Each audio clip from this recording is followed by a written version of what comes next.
Victorious warriors win first and then go to war, says Sun Tzu, while defeated warriors go to war first and then seek to win. Well, I don't know if I'm at war, but I'm definitely seeking victory on the behalf of God, and I feel like if that can come about, then we'll all be winners. Because I'm Rav Mike Foyer, and this is The Jewish Story. Episode 33, The Arab Revolt. So we've come a long way since the question of who threw the first punch between the Arabs and the Jews, although if you read the papers you might think that's still what it's all about.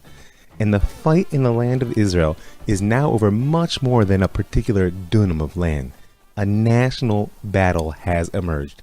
And since Zev Jabotinsky crossed the Jordan with the Jewish Legion, and Yosef Trumpeldor comforted his peers by telling them that it was good to die for their country, not to mention the riots of the 1920s, Zionism has become increasingly militarized in response. It may be worthwhile before you listen to this to go back to episode 30 and refresh your memory on the origins of the hate triangle that's emerged between the British, the Arabs, and the Jews in the land of Israel.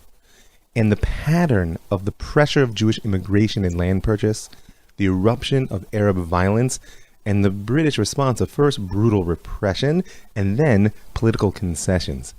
That's how 3/4 of the Palestine Mandate became Transjordan in the wake of the 1921 riots, and Jewish immigration was nearly halted altogether in the wake of the 1929.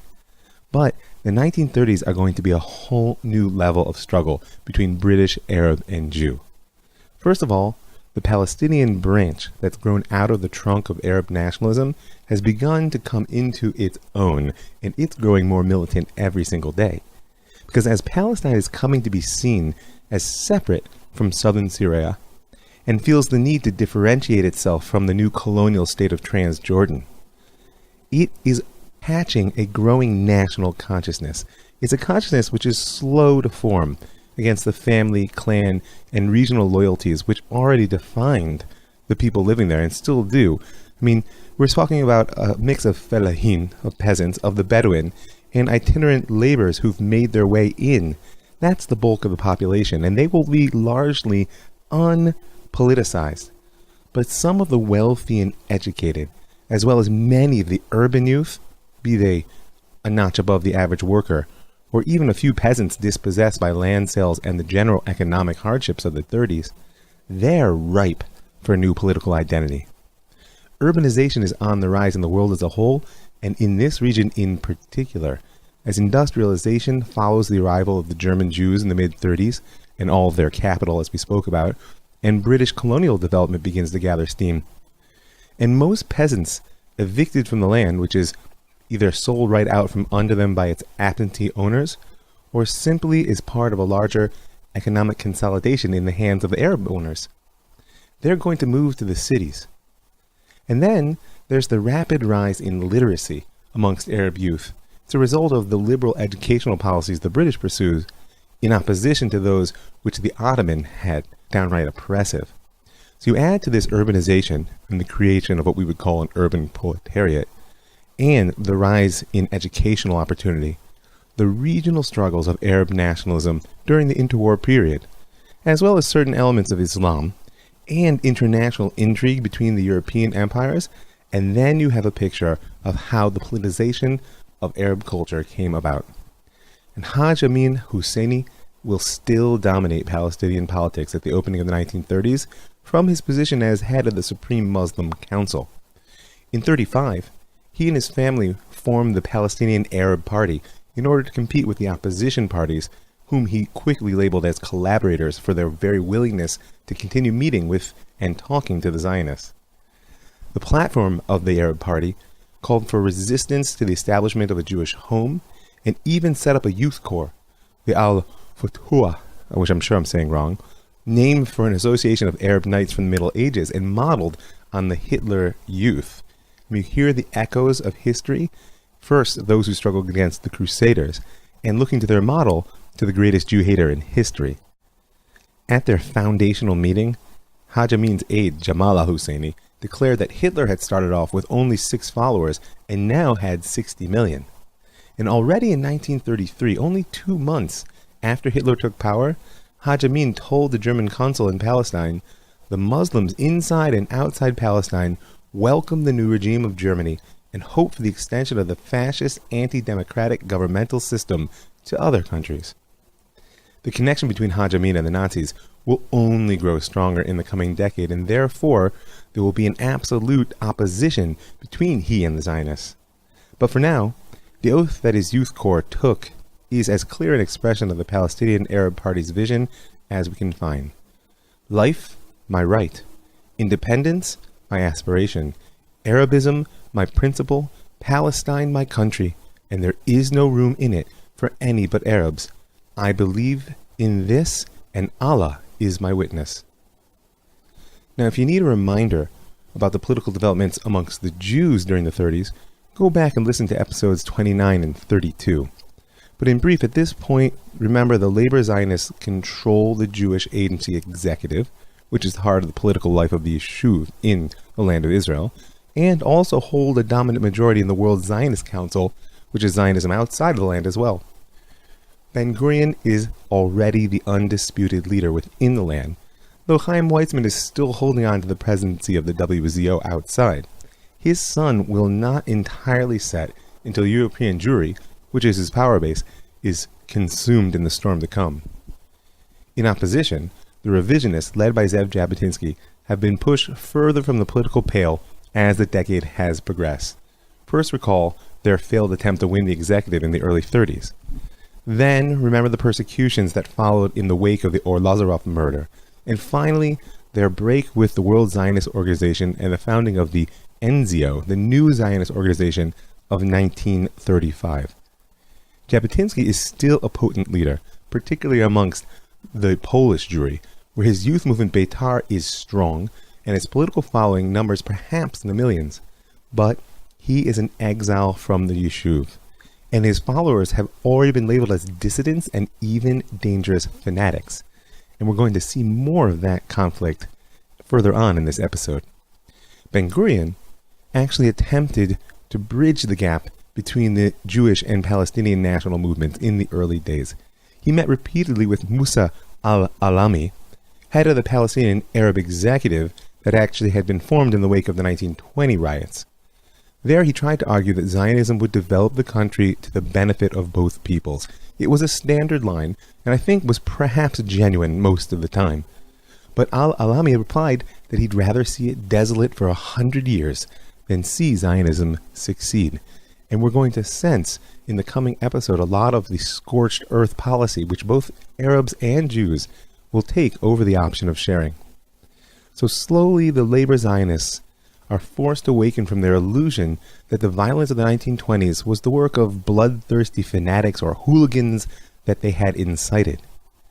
Ben-Gurion was perhaps the first on the labor side to recognize that the twin pressures of Jewish land purchase and immigration were driving the rise of Palestinian nationalism, in fact, had helped to create a Palestinian national identity. Now, in the 1930s, Arab population is going to decline from more than 82% of the mandate to 70% by the end, and land purchases will continue at a pace that leads Arab leadership to define it as a life or death issue, as it is seen today. Unless you think that a life or death issue would stop them from selling, there's an observation from Dr. Heinrich Wolff, German consul in Jerusalem, who noted that the Arab nationalists, quote, in daylight were crying out against Jewish immigration, and in the darkness of the night were selling lands to the Jews. The harsh clarity which Jabotinsky had expressed in the early 20s about the need for Zionism to develop behind an iron wall of armed might was now becoming clear to the labor Zionists as well. As Ben-Gurion said, there is a fundamental conflict. We and they want the same thing. We both want Palestine. And he was even still able at this point to see the situation from the Arab perspective. Were I an Arab, he said, I would rise up against immigration liable sometime in the future to hand the country over to Jewish rule. What Arab cannot do his math and understand that immigration at the rate of 60,000 a year means a Jewish state in all Palestine? Well, he was certainly right that the Arabs of the Mandate could do the math, and that an uprising was in the making. On the international scene, what contributed that uprising was Britain's failure to block Italy's occupation of Libya. Now that made the empire look weak in Arab eyes, never something liable to contribute to stability. And when the League of Nations imposed Italian banks and businesses with a sanction, that triggered a minor but significant economic crisis in the Yishuv. Unemployment suddenly spiked. And the response to the Yishuv only added fuel to the fire of the Palestinian nationalist struggle. Here's a quote: "The Histadrut's fundamental aim is the conquest of labor. No matter how many Arabs are unemployed, they have no right to take any job which a possible immigrant may occupy. No Arab has the right to work in Jewish undertakings. If Arabs can be displaced in other work too, that is good." Notice once again how Jewish labor, something today which is labeled as the province of the fanatical right, was actually a core principle of the labor left. So you add to this international shift, as well as the economic struggles, a major drought which struck from 31 to 34, and we're in for trouble. I mean, in general, the all-powerful image of the European empires was weakening in the 30s. In 1935, street riots in Cairo led to an Egyptian treaty with the British, and a general strike in Syria forced the same with the French. So you put it all together, and the time seems ripe for a Palestinian nationalist uprising to follow suit. On April 15th, 1936, a gang of armed Arabs set up a roadblock in the hill country near Tulkarm, stopping each driver that passed to ask them one simple question: are you an Arab or are you a Jew? Now, if the driver was Arab, they extorted money from him to fund the coming revolt, and if he was a Jew, they shot him. 3 men would be dead before this roadblock ceased. The next day, at the funeral of one of the victims in Yaffo, the crowd turned violent, attacking any Arab bystander that they could find, and a rumor quickly spread that an Arab woman and several Syrian laborers had been murdered. In response, an angry mob surged out of the Arab quarter of Jaffa. In the subsequent riots, more than 9 Jews were killed and 60 injured, and violence raged back and forth for 2 days. 8 more Jews were killed and 6 Arabs died at the hands of the British police before calm was restored. And though the violence was triggered by unplanned circumstance, these incidents became known as the beginning of the Great Arab Revolt. And from the outset of the revolt, the traditional land-based leadership of Palestinian Arab society was swept aside, forced to follow along as the young, primarily urban nationalists take the lead, those who were the product of the process of formation that we mentioned in the introduction. The Arab Higher Committee, the AHC, was formed to lead a general strike, and they declared that the Arabs of the Mandate would only go back to work if the British halted all Jewish immigration and land purchases immediately and entirely. They also demanded that the mandatory authorities allow for the election of a popular legislature, which their population majority, of course, would allow them to dominate. And this goes to a core question. Were they asking for their simple democratic rights, or were they undermining the very purpose for the formation of the mandate to begin with? Don't forget, Britain received this mandate from the League of Nations in order to create a national home for the Jewish people, not to create a popular democracy. Either way, the strike lasted half a year, and though its actual economic impact was limited, the port at Haifa remained open, the railways continued to run, and the peasants continued to sow and harvest, nevertheless, its political impact proved tremendous. Not only was this the strongest expression of Palestinian nationalist sentiment to date, and therefore a critical element in the formation of their national identity, it brought to the fore a whole new class of young activists and put them in positions of power which were based on their radicalism and readiness for violence, as opposed to their connection to the traditional land and clan-based authorities which they'd replaced. So along with the economic weapon of a general strike, 1936 also saw the beginning of, as I said, the Arab Revolt, which really might be called a guerrilla civil war between Arabs, British, and Jews. Between April and October of 1936, there were nearly 2,000 attacks on Jewish targets and almost 800 more on British security forces and government officials. 80 Jews were murdered and hundreds wounded, along with the widespread destruction of property.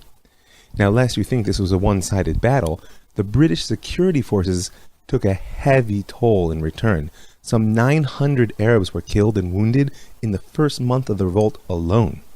And that was despite the refusal of the mandatory authorities to apply full force in quelling the rebellion. Believe it or not, despite those numbers, High Commissioner General Arthur Weishaupt preferred to contain the situation through controlled military force rather than simply crush the rebels outright. Now, why would that be? The British aren't known for their empathy toward rebels. The answer is an important element of the imperial perspective on our conflict. Because his goal was not to defeat the Arabs. His goal was to preserve British prestige in the area and to restore stability without incurring any undue animosity and bitterness amongst the Arab majority in Palestine and in the region as a whole. But because of this soft hand, so to speak, by the summer of 1936, the Arabs of Palestine were in full revolt, led by the Arab Higher Committee, which gradually but inexorably came under the domination of, you guessed it, Haj Amin Al-Husseini. In fact, as the revolt progresses, Husseini is going to use the chaos and violence as an opportunity to eliminate nearly every one of his political rivals through assassination or through voluntary exile when they leave on the run with the gunmen behind them. That's an important element for us to remember as we go forward, not in this episode but others, that the Arab Revolt turned almost inevitably to an internecine warfare, and that will threaten the Jewish revolt to come as well.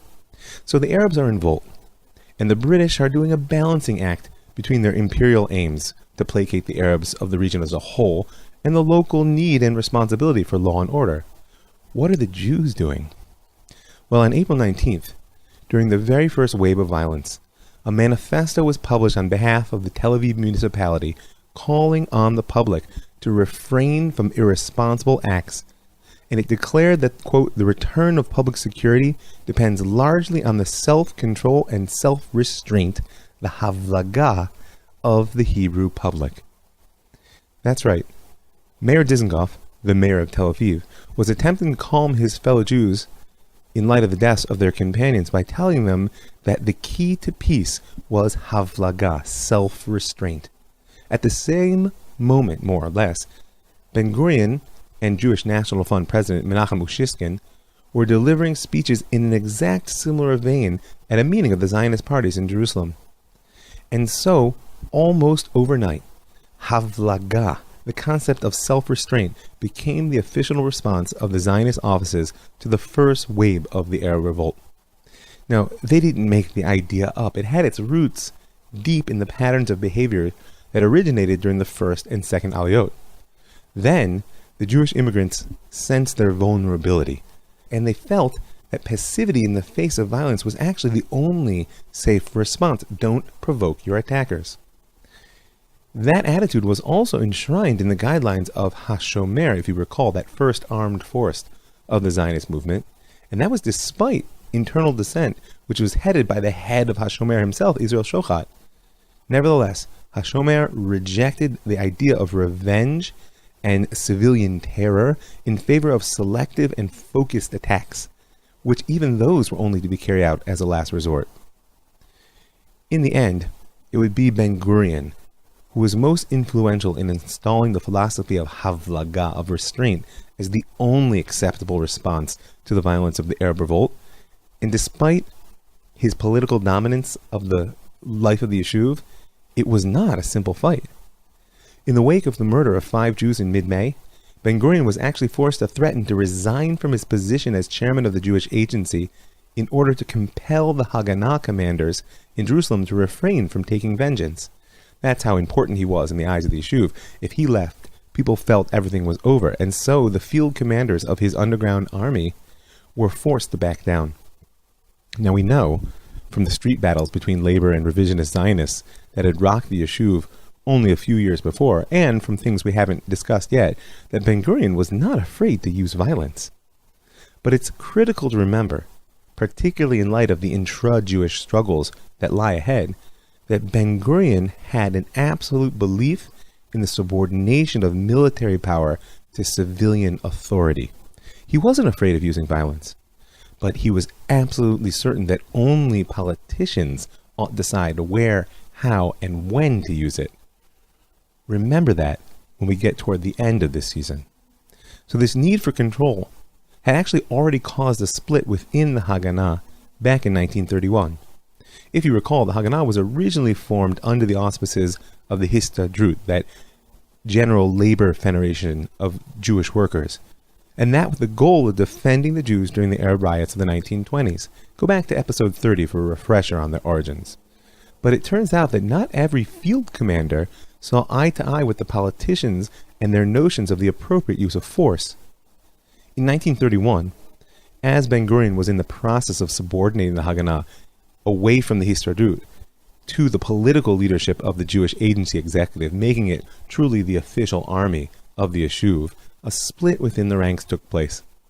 The Jerusalem district commander, Avram Tahomi, together with many of his men, refused to return their weapons to the Haganah command, and they formed their own underground militia, what was known as the Irgun Tzvai Leumi, the National Military Organization, more commonly known at first as the Irgun Bet, and then ultimately just as the Irgun.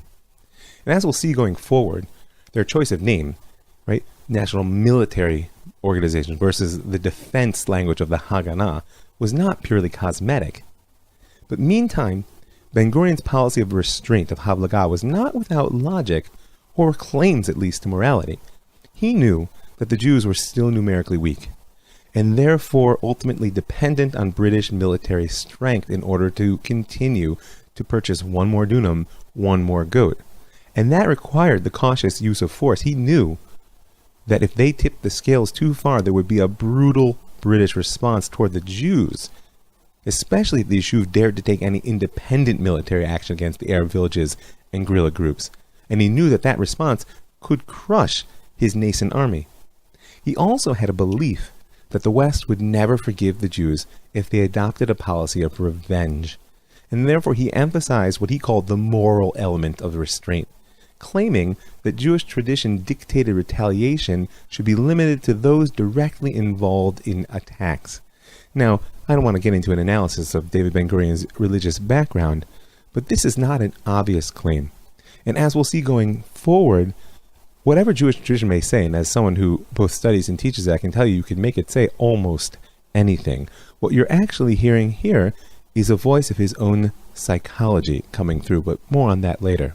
Overall, Ben-Gurion sought to place the burden of defense on the mandatory authorities, and thereby avoid all these complications. And in reality, his move was not without major achievements, because in the first year of the revolt, nearly 3,000 Jews were given permission to openly bear arms, and many thousands more were brought into the police and security activities together with the British forces. And this official militarization was a fundamental change in the situation of the Yishuv. The labor leadership saw these Jewish recruits to the British police as a basis for a Jewish militia under British command, not even to speak of the Haganah. And they themselves would be ready for battle once the mandate ended. As Ben-Gurion boasted, this is already a little army. But that was at the beginning of the revolt. By August, the situation had deteriorated, because whatever the perceived strategic or moral benefits of restraint of Havlagah were to the leaders of the labor movement, the Arabs saw it as a sign of cowardice and weakness. The Jews were judged to be a people, quote, in whose veins flows milk and not blood. And 30 of the 80 Jews murdered in that first phase of revolt died in the single month of August. A fierce debate erupted within the Mapai, the Miflege Poalei Eretz Yisrael, that core political party of the labor movement, on the policy of Havlagah, of restraint. Beryl Katnelson informed a meeting of the National Council that he would soon, quote, tearfully abandon the principle of restraint. One wonders why he cried to see it go. And when a gruesome series of murders rocked the Yishuv between August 13th and 16th, an editorial in Daily Haaretz, of all things, cried out, in the south and in the north, throughout the country, people are being butchered. And the official labor newspaper, Davar, warned in its headlines, if we despair of our fellows, meaning the British security forces, we shall know how to lean on ourselves. Finally, 2 nurses were ambushed and killed as they were leaving the government hospital in Jaffa on August 17th, and the restraint began to fray. A series of attacks by the Haganah and Irgun Bet organization in Jerusalem and Haifa left several Arabs dead, none of whom were in any way connected to the killing of those Jews. The Mapai Central Committee convened to debate the question of Havlaga, of restraint, before it was completely broken. On one side stood Eliyahu Golom, the architect of the Haganah and a leading figure within labor Zionism in general, and he informed the assembly that it was no longer a matter of Yishuv's security at that moment, but rather, quote, the question of our existence in the country. The time had come, he said, to withdraw from the policy of restraint, since, quote, a war was being fought between two peoples over the future of the country. A war, he said, which the Jews would lose if they were not wise enough to discover the talent for self-sacrifice possessed by the Arabs. And that's a lot of what this question comes down to. And if you read the news and follow what's happening in our country today, it's still a live question. Are we at war or not? So with the support of his fellow Haganah leaders, Golom proposed, quote, group punishment for the village of a perpetrator of any crime. That was to be his solution, and as an example, he suggested that in response to the murder of 3 Jews the day before in the vicinity of Kfar Saba, hundreds of armed Jews should have been recruited to attack nearby Kalkilia. And he admitted that that kind of act didn't exactly conform with the education and values that had been nurtured by the labor movement, and furthermore, that it would inevitably affect innocent people. But nevertheless, Golom insisted that launching attacks on the places from which Arab attackers set out was essential and far more effective and even moral than the acts of blind revenge of the previous few days. Meaning, if the official armed forces did not take off the gloves, then the people would take to the streets. Standing against him was Moshe Shertok, who would become Moshe Sharet and ultimately the second prime minister of Israel, as well as foreign minister for many years together with David Ben-Gurion. And he took the podium to oppose any suggestion of reprisals. Now you have to understand that in the absence of Chaim Weizmann and David Ben-Gurion, both of whom were in Europe at the time, he was the highest ranking official present, and therefore it would fall to him to approve any operations. Shertok claimed that such a proposal for reprisal meant suicide for us and the destruction of all we have built. He actually wept open tears during the debate and said that Golom's words made him feel as though he were witnessing the destruction of the Second Temple. And in the end, Shertok won the day. The policy of Havlaga, of restraint, was maintained, even though the Haganah was given permission to resort to, quote, special means where necessary. Nevertheless, the political echelon of the Jewish agency had maintained its control over the military. The months from October 1936 all the way through the summer of 1937 were actually quite quiet, and that was true as a result of 2 things.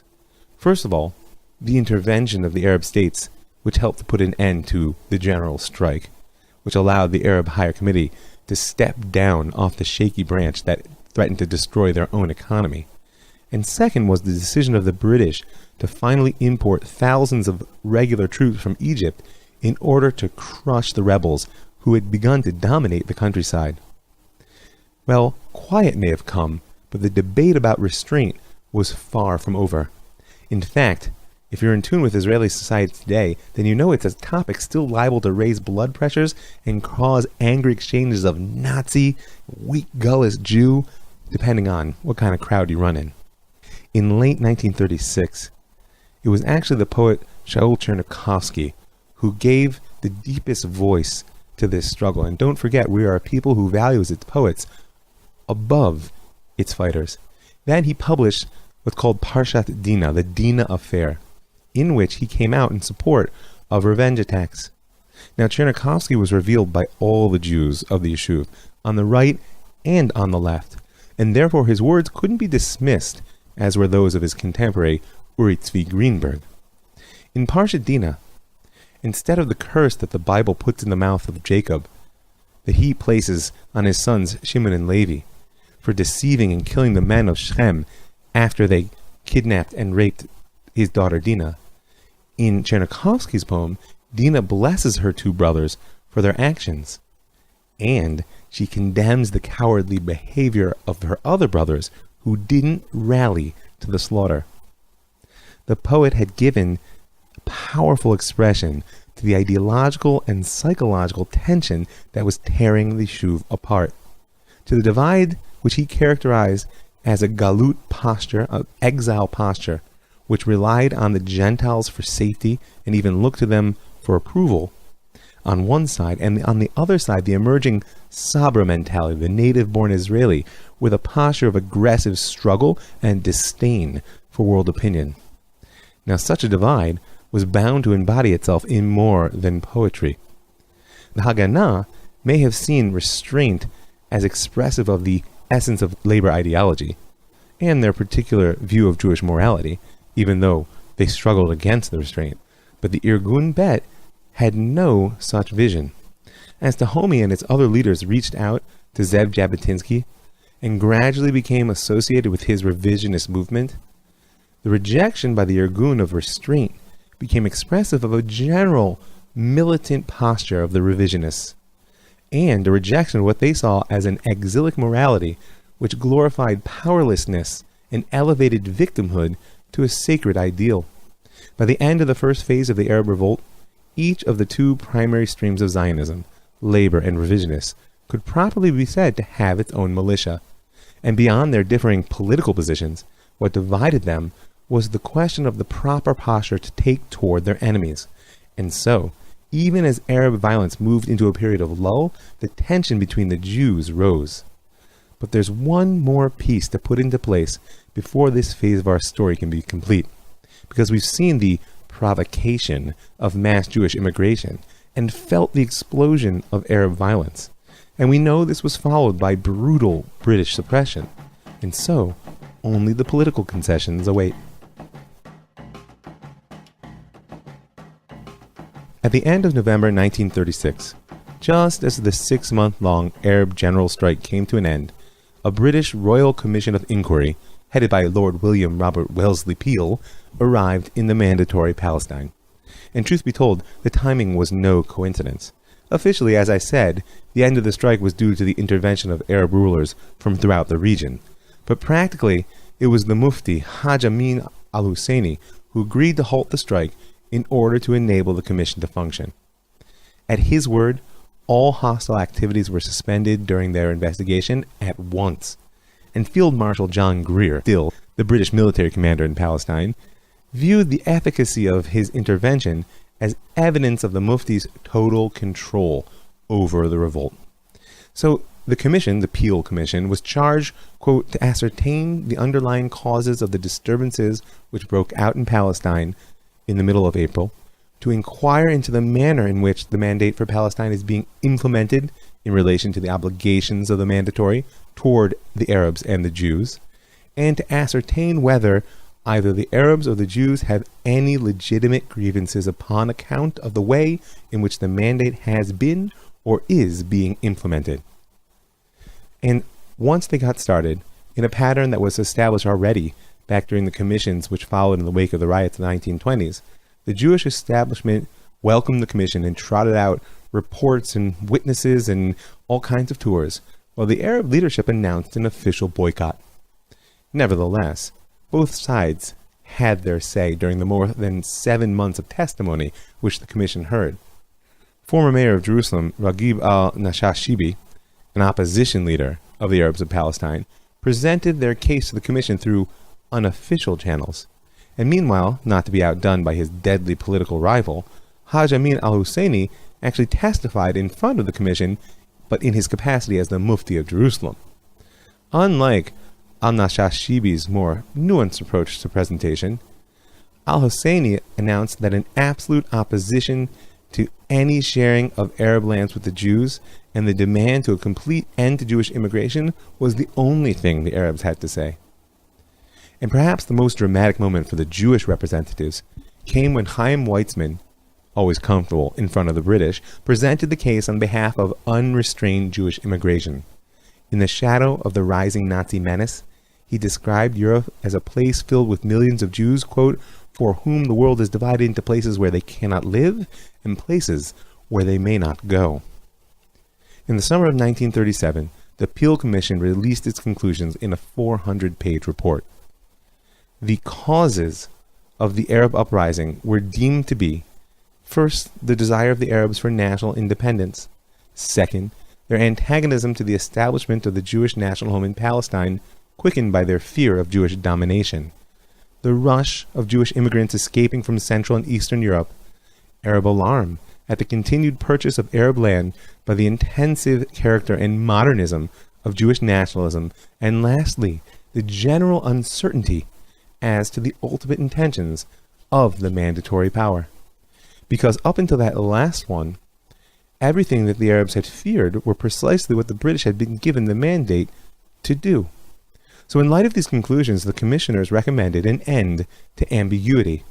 After all, even in our rapid overview of the events of the last 20 years, we've seen the British promise the land of Israel to two peoples, make plans to divide it with another colonial power, and throughout it all pursue a policy of divide and conquer, which really served its own imperial purposes. But now, for the first time, an official government commission admitted that the mandate had become unworkable. The solution in their eyes was to be a further partition of the Palestine Mandate into Arab and Jewish regions, whose ultimate political forms were to be determined. And I say a further division lest we forget that 3/4 of the land originally allotted to the Mandate were already divided off to make the state of Transjordan in the wake of the riots of 1921. It's a repetition of that pattern. Now, it's important to note, for the events which will unfold over the next 15-20 years, that partition was only part of this plan. Having heard extensive testimony regarding this cycle of fear and violence that had roiled the Mandate since the British appeared, the commissioners argued that in order for any agreement to become final and for the violence to cease, there would have to be a transfer of populations, the Arabs from the area of the Jewish state, and the Jews from the Arab-designated area. Now, the Arabs in Palestine were disappointed with the recommendations of the Peel Commission. At first, the opposition, mostly Raghib al-Nashashibi, agreed to consider the partition plan at least as an option, but it wasn't long before he was forced to recant. Public opinion amongst the Arabs was in the hands of Haj Amir al-Husseini, and he rejected partition out of hand, threatened to renew the vote, and essentially issued a death warrant to anybody who disagreed. Now, the Jewish agency also had serious doubts about accepting the principle of dividing the land.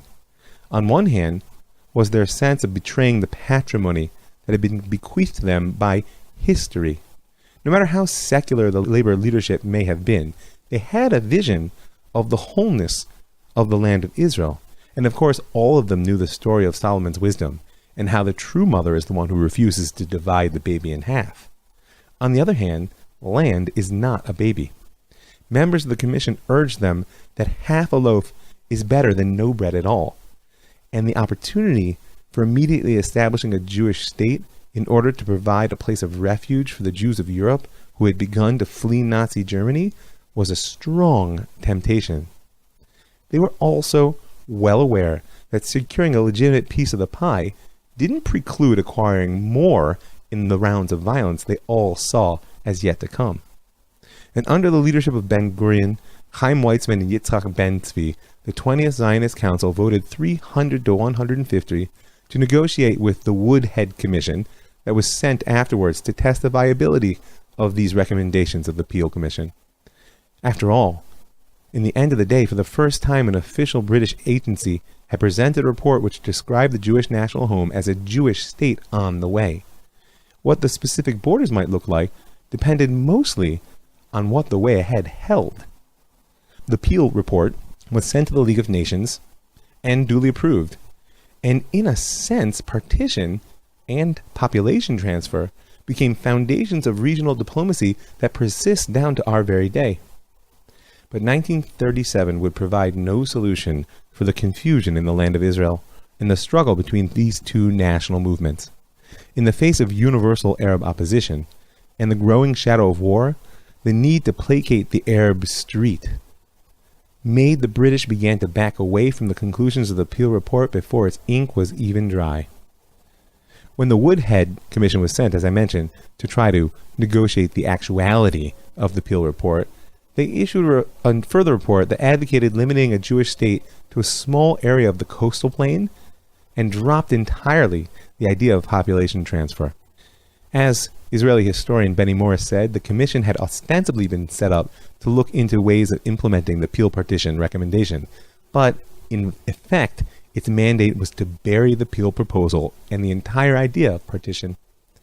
By the end of 1938, this was made clear when the Colonial Secretary published an additional declaration stating, quote, "His Majesty's government, after careful study of the Partition Commission's report, have reached the conclusion that the political, administrative, and financial difficulties involved in the proposal to create independent Arab and Jewish states inside Palestine are so great that this solution of the problem is impracticable."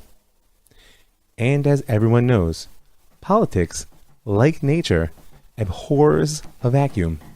In the absence of creative solutions, there's always the law of the jungle to fall back on.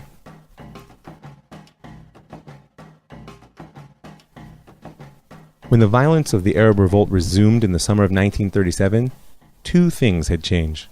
First was that the Arabs turned their guns directly on the British as well as on the Jews. And on September 26, 1937, Louis Andrews, commissioner of the Galilee district, was assassinated, an act that marked the beginning of widespread action against British rule. And that's significant for our story because Britain now really unleashed her full military might on the rebels. During the fighting in 1938, 68 British subjects, 292 Jews, and at least 1,600 Arabs were killed. And by the end of the revolt in 1939, Arab estimates were that some 5,000 killed and 10,000 wounded, as well as nearly 6,000 in prison.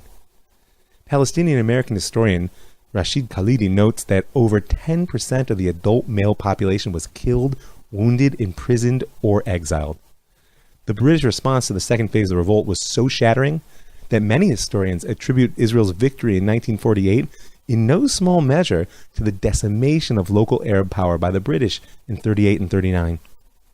The second change which 1938 brought was amongst the Jews, as the pressure of rising violence began to break the fragile consensus around havlaga, restraint.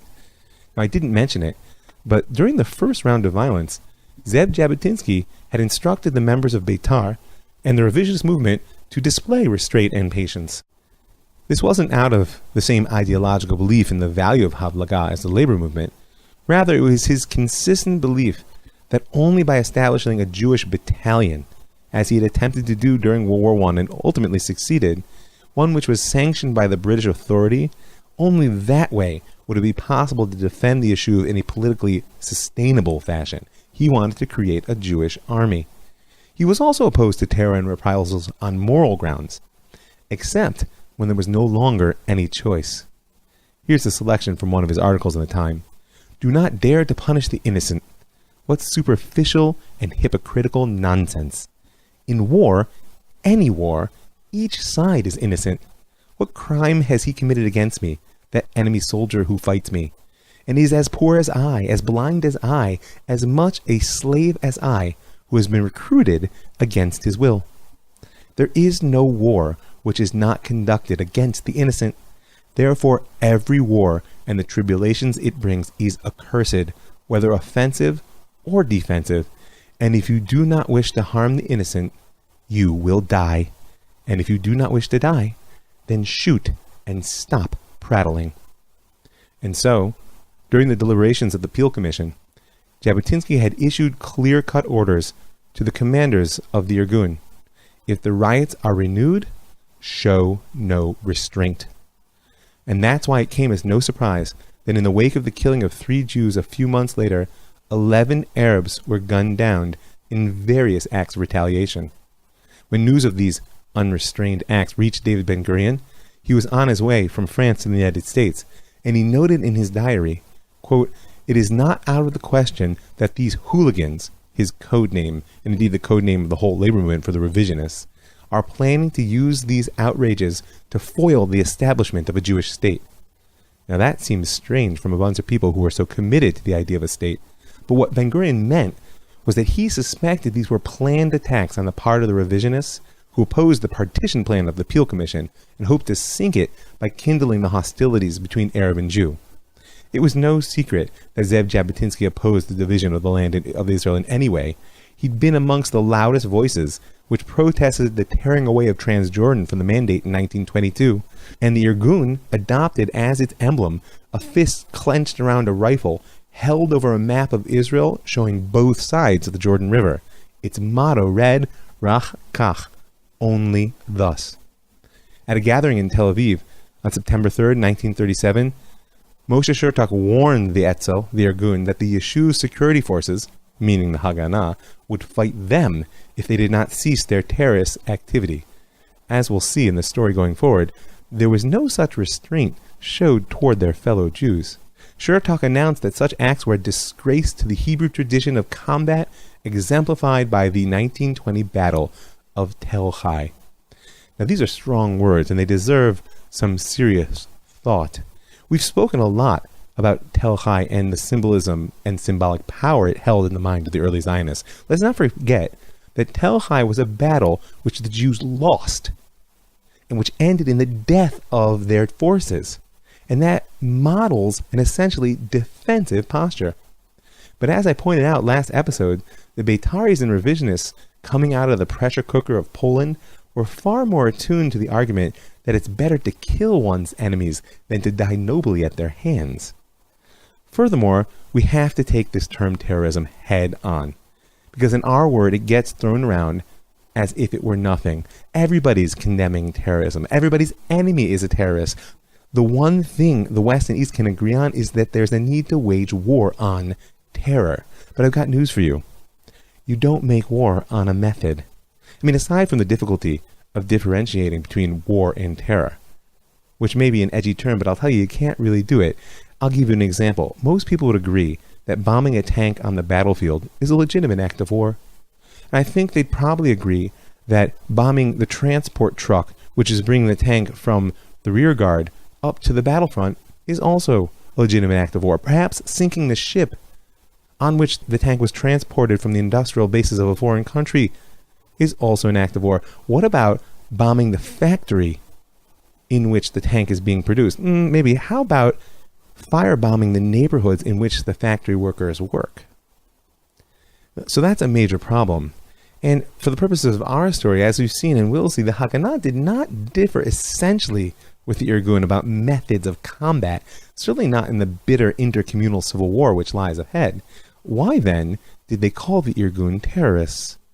I think it's because terrorist is a word we use when we want to push people beyond the pale without having to give any real consideration to what's driving their actions. The West does not want to consider the origins and aims of radical Islam, and so we have a war on terror, on a method, instead of a fight against jihad, which is a worldview. Israel doesn't want to contemplate the complexities of the Palestinian national narrative for our own story and identity. So they're all terrorists, and none of them are part of a national liberation movement. And the labor Zionists will give no legitimacy to the revisionists, not to their vision of leadership in a non-socialist Jewish state, nor the more radical dream of Malchut Yisrael, a truly Israelite kingdom. And so they will become terrorists, because one doesn't talk to terrorists after all.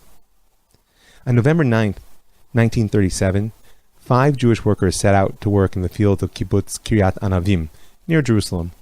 They were encircled by an Arab ambush, and after exchanges of fire, all 5 were killed. Kibbutz Ma'aleh HaMisha, if you're familiar with it, the Hill of 5, was named for them. The murder stunned the Jewish community in Jerusalem, but despite their pain and anger, the leaders of the Jewish agency continued to call for restraint. And on the day of the murder, an important shift took place within the mandatory government. They announced the establishment of military courts in Palestine and declared the shooting of a firearm at any person, the possession of weapons and acts of sabotage and terror all to be capital crimes. It was the first step toward martial law, a martial law that would only come into full during the struggle between the British and the Jews in the 40s.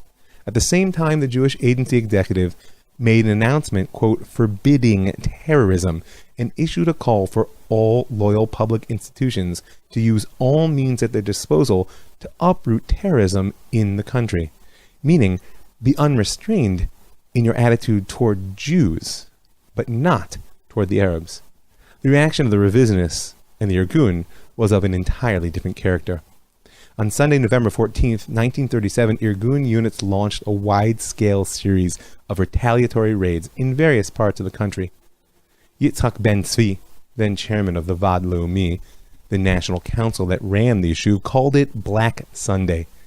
But in Zionist history, November 14th has actually gone down in their memory as the day on which the restraint was broken, Shvirat HaHavlaga. It was not the first time that the Irgun had set out to attack Arabs in retaliation for attacks on Jews, but this time the operation was carried out on the initiative of their general headquarters and with Jabotinsky's endorsement. It was David Raziel, the commander of the initial operation, who believed that these attacks marked the transition from passive to active defense, and he explained the two methods as follows. Defensive actions alone can never succeed, he says. If the objective of the war is to break the will of the enemy, and this cannot be achieved without shattering their power, we clearly cannot be content with defensive action. Purely defensive tactics will never break the enemy's strength. All these calculations lead to one conclusion. He who does not wish to be defeated must attack. The Irgun's actions took the Arabs completely by surprise, and attacks on Jews ceased entirely for some time. The British police, however, responded by carrying out large-scale arrests amongst the revisionist party activists. And it was this stage of the revolt that another phrase which continues to play an important role in the internal Israeli discourse around the appropriate uses of power and violence was born: purity of arms. A manifesto published on behalf of the Jewish Agency Executive in the local press on November 16th, only 2 days after restraint was broken, declared the following: the Jewish Yishuv was severely tested during the period of bloodshed and withstood it. With courage and tenacity, it defended all of our positions, but also maintained a purity of its arms of defense. Out of moral recognition and political maturity, the Yishuv meticulously adhered to the boundaries of self-defense and, by overcoming elemental impulses and exercising national discipline, managed to avoid harming innocent Arabs. The manifesto was composed by Ben-Gurion, based on drafts provided by Moshe Chertok. And while it may have been expressive of a genuine desire to establish ethical norms for the growing conflict, it was certainly written to draw a clear distinction between the types of military action used by the Haganah and those by the Etzel. Except a closer look at the process which transformed the Haganah into a militia, which could eventually become the core of the Israeli Defense Forces, gives one a sense that perhaps this manifesto is a case of the lady doth protest too much. Let's take a look at the man who helped make that process happen. Orde Charles Wingate was born in 1903 in British colonial India to an officer in the British Army and the daughter of a missionary family. His parents were members of the Plymouth Brethren, a non-denominational Christian movement which had originated back in Great Britain during the 20s and 30s, that's 1820s and 30s. Now, the Brethren subscribed to the dispensationalist belief that was popular in the mid-19th century, that a new dispensation was at hand, one which would usher in the 1,000-year millennial kingdom predicted in Christian scriptures, and whose advent hinged on the restoration of the Jewish people to their land. Back in episode 27, we touched on the role that such Christian Zionism played in the lead-up to Balfour Declaration, and there we talked about the large-scale impact of such beliefs on the political picture, and as I noted at the time, it may or may not have been a decisive factor in the British cabinet's support of Zionist aims during and after World War I. But Orde Wingate embodied his Christian beliefs in service of the Jewish people on a more personal scale. Quite simply, he believed that the Bible was true, that God had given the land of Israel to the people of Israel, and that their return to it would usher in the redeemed world which he saw as a blessing for all humanity.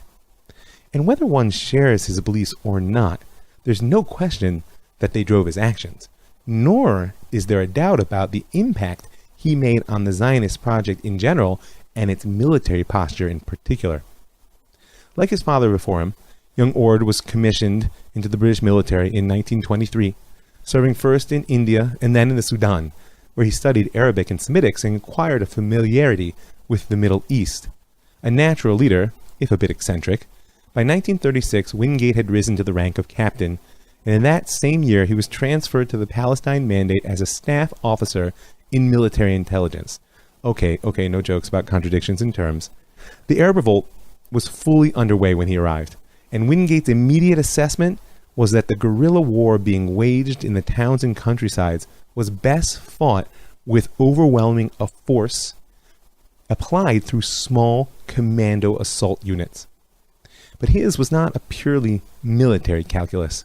Remember, Orde saw the creation of a Jewish state in the land of Israel as a religious imperative, so he further pressed that these units should be Jewish staffed and only British led. And in the beginning, he was ignored. The British were wary enough of the Jews they were training for the police force, already sensing the potential for the tension between imperial interests and Jewish national aspirations to erupt into violent conflict. And in general, conventional minds fear unconventional methods and unconventional messengers. Wingate kept the Bible with him at all times, which made him odd in the eyes of many of his contemporaries, and he was fond of quoting from it not only for effect, but as a proof for his actions. He was so intensely focused on defending the Jews that he not only put off his fellow British officers, even the Zionists didn't know what to do with him at first. This is aside from the fact that he was given to wearing an alarm clock on his wrist, eating raw onions for its health virtues, and lounging around in the nude. Nevertheless, Wingate was a demanding and successful commander with a knack for cultivating politicians who helped him circumvent his military superiors. And after only 4 months in the mandate, he was telling every politician whose ear he could catch that the British Empire should ally itself militarily with the Jews. Now, not only did that counter the grain of the standard British wisdom, which, as we said, was to placate the Arab majority of the region, it seemed to be an absurd claim on the face of it. The Jews didn't even have an army. And anyway, as I said, the Foreign Office and the Committee for Imperial Defense saw the situation from the exact opposite perspective. Middle East was rich in oil, home to strategic military bases for the British, and sat astride the routes to India and the Far East. By 1938, it was clear to the powers of imperialism that the tens of millions of Arabs and the hundreds of millions of Muslims in their empire were far more important to placate than all the Jews in Palestine or the world together. At a time when Britain was moving toward barring entry of any more Jews to the land of Israel at all, Wingate told everyone who would listen that the mandate could easily absorb 1 million Jews within 7 years. He even claimed that the Jews would make better soldiers than the British, citing his Bible as proof, and could provide the key to preserving the empire in the general war brewing on the horizon. Now, Wingate wasn't in a position to make colonial political policy, but he did have the power to create facts on the ground, and so he pushed ahead with his vision of Jewish commando units. And in June of 1938, when the countryside could fairly be described as in enemy hands, Wingate submitted a report entitled Secret Appreciation of Possibilities of Night Movements by Armed Forces of the Crown, with object of putting an end to terrorism in northern Palestine. Here's a quote: "There is only one way to deal with the situation, to persuade the gangs that in their predatory raids, there is every chance of their running into a government gang which is determined to destroy them." The idea was to carry the offensive to the enemy, to take away their initiative and keep them off balance, and in particular, to produce, as he said, in their minds the belief that government forces will move at night and can and will surprise them either in villages or across country. And as I said, the force was to be mixed British-Jewish, operating out of Jewish settlements rather than British bases. The Jewish police in the Haganah, after all, had good intelligence contacts, and they knew the land. While the British had the formal training, the equipment, and, of course, official support, Wingate insisted it would be an unbeatable combination. And as the violence of the Arab Revolt continued unabated into 1938, his argument began to gain weight in the minds of the colonial administration. Until eventually, Archibald Wavell, commander now of British forces in Palestine, gave his approval. With his superior officers in hand, Wingate found it quite easy to win over the support of the Jewish agency and the leaders of the Haganah. And it was easy because, in many ways, his plan dovetailed with what the Haganah was already trying to do. Yitzhak Sadeh, who had been tasked in 1937 by Ben-Gurion to form special units for just such offensive defense, would later say, for some time, we did the same things as Wingate, but on a smaller scale and with less skill. We followed parallel paths until he came to us, and in him, we found our leader. Now you should know that it was Yitzhak Sadeh who brought the ethic of the Red Army into the Haganah, and it will be Wingate who teaches them the power of retribution. So Wingate made his main base at Ein Harod. Why? Well, his personal identification with the biblical judge Gideon was profound. And we all know that that guerrilla leader of the children of Israel had destroyed a large enemy force with only 300 men, an elite unit selected from 32,000 candidates. And so, the special night squads came into being. Wingate was trainer, commander, and combat soldier all rolled into one. And it's no exaggeration to say that in the creation of the special night squads, he shaped both the fighting tradition of the Haganah and ultimately of the IDF, the Israel Defense Forces, that was its successor. Taking the war to the enemy, commando tactics, covert operations, and the use of retaliatory raids as a deterrent all left their mark on the future leaders of the Haganah, who were his students. And perhaps, more than anything else, what left its mark was Wingate's ethic of officers who led from the front, a practice which he of course learned from his hero Gideon, who told his commanders, Mimeni tiru v'chein ta'asu, see me and do the same. You can look it up in Judges 7:17. In the eyes of his superiors, Wingate's primary mission was to use these special night squads to ambush the Arab saboteurs attacking the tap line. That's the pipeline which carried oil from the fields of Iraq to the refineries and port of Haifa, of vital imperial interests.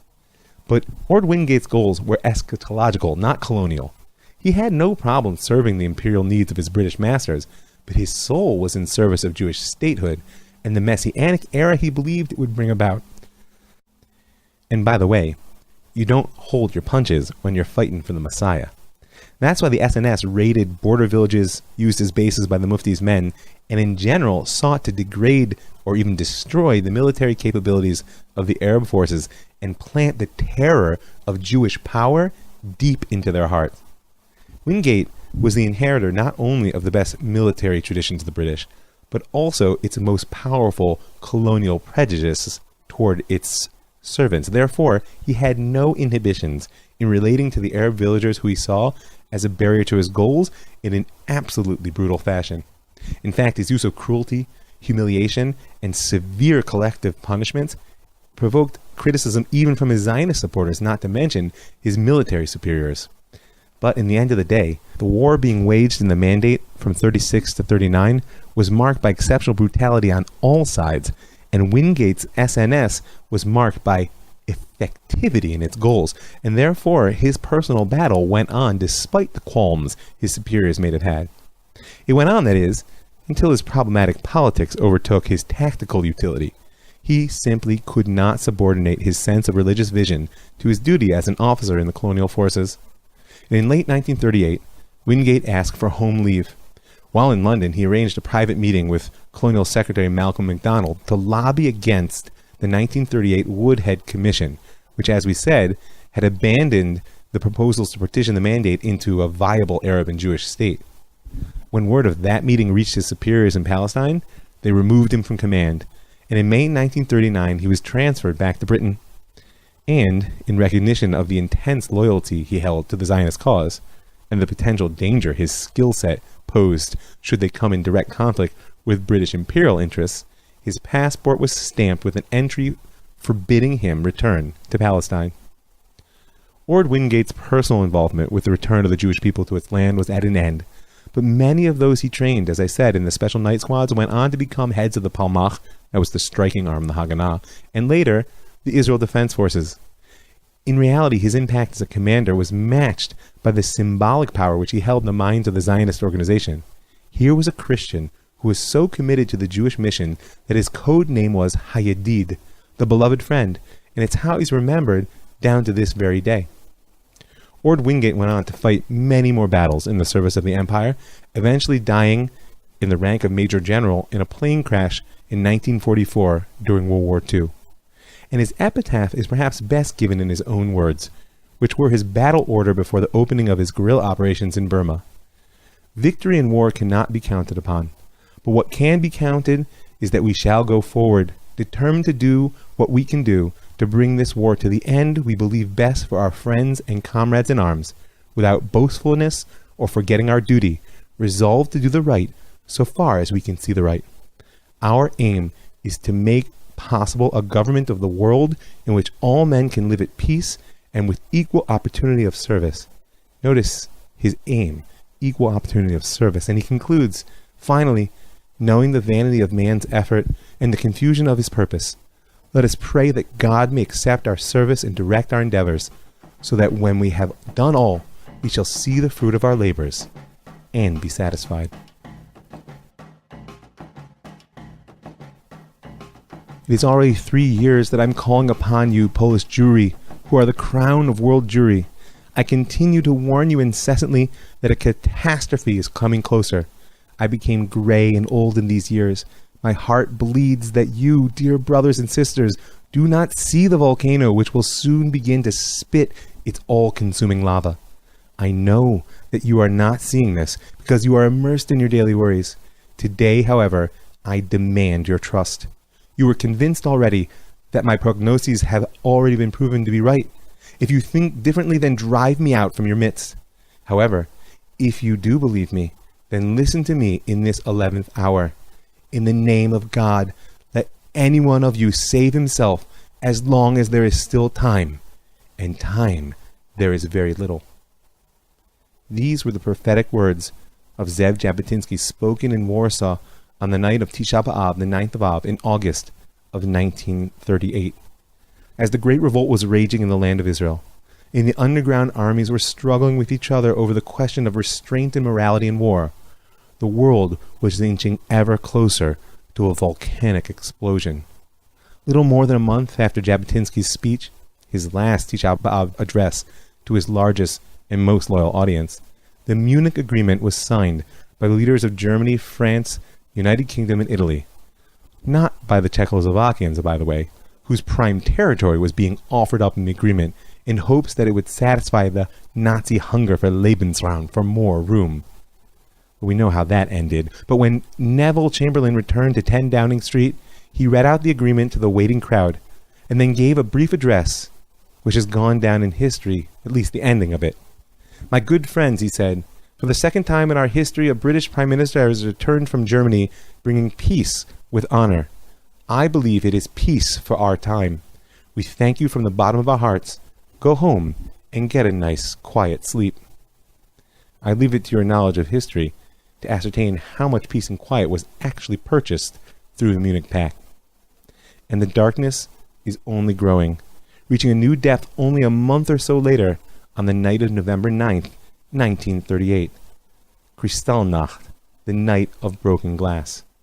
Jewish homes, hospitals, and schools were ransacked. The attackers destroyed whole buildings with sledgehammers.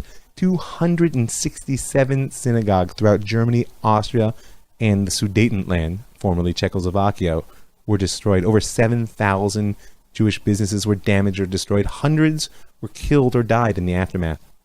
And the name Kristallnacht, the night of broken glass, comes from the shards of glass that filled the streets after the windows of all these buildings were shattered.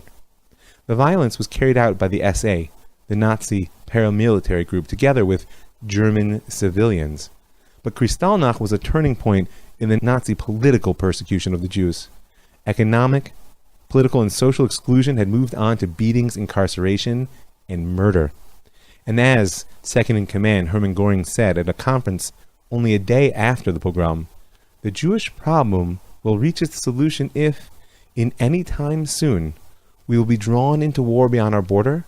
Then it is obvious that we will have to manage a final account with the Jews.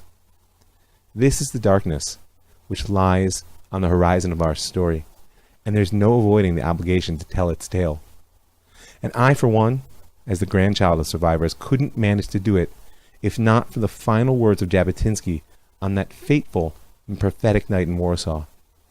And what else I would like to say to you in this day on Tisha B'Av? Whoever of you will escape from the catastrophe, he or she will live to see the exalted moment of a great Jewish wedding, the rebirth and the rise of a Jewish state. I don't know if I will be privileged to see it. My son will. I believe in this as I am sure that tomorrow morning the sun will rise. I want to thank a few people. I want to thank the people who give their hard-earned money to help make this show free and widely available. And really, to make it happen, I want to invite you to join them. Go right now to ravmike.com. In the upper right-hand corner, you'll see a button that says Be a Patron, and you can click on through to give a little bit of per-podcast support. I want to thank the Land of Israel Network, that's thelandofisrael.com, for creating a platform that allows me to reach so many wonderful people. I want to thank the Pardes Institute, PARDES.org.il, for building a school that allows me to teach and reach the hearts and minds